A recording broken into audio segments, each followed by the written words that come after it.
राव जी, आपने मुझे कहा कि मैं एक हरामखोर लड़की हूं।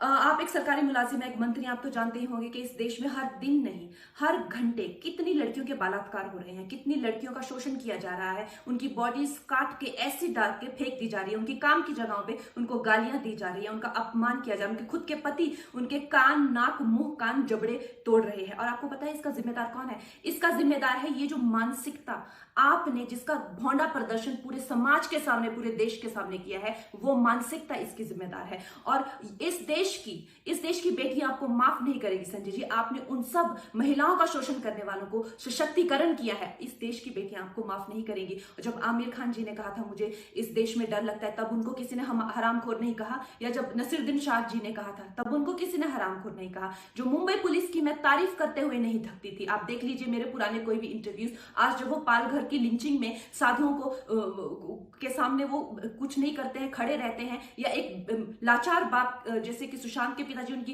एफआईआर नहीं लेते हैं, मेरी स्टेटमेंट नहीं लेते हैं, तो इस प्रशासन के चलते हुए अगर मैं उनकी निंदा करती हूं, ये मेरी अभिव्यक्ति की आजादी है, मैं उनकी निंदा करती हूं।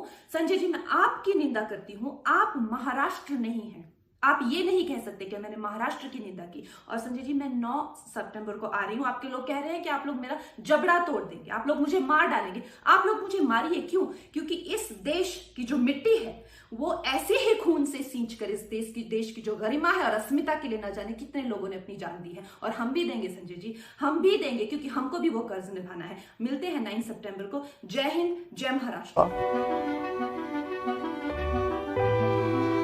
Shabnam and I have the kind of synergy where I don't really tell her, I don't show her pictures. I tell her my mood, more zen-like space. I need something which is more in the 20s, you know, more hand done, more stitched, more sewed. And she gets that, you know, she is able to interpret that.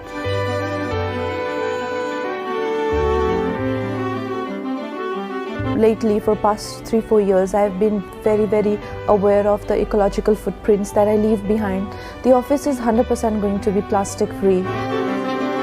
And you can see greenery is such an important part of the entire structures. We actually stripped the entire structure down to bare bones. And when we actually stripped it down, we realized it's this gorgeous place that sits between these huge trees which surround it.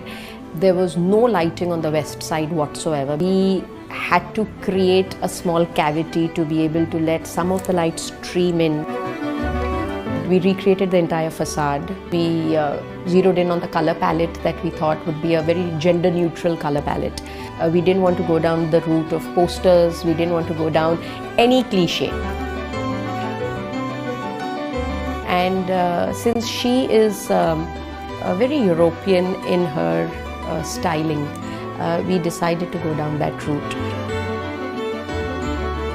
We don't design spaces without understanding the wind, the sun, and how the greens are going to come in. If you will look at every window, all that you can see is the greens on the roadside.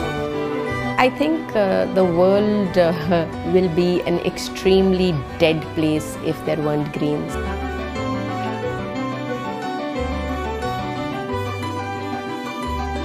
I feel she's a bright mind, and for me to be able to work with her, the idea is to get the best out of her and not to, you know, impose what I think. And that kind of freedom is very important. I think when you have a client who is entrusting so much upon you, your responsibility somewhere as a designer doubles or triples.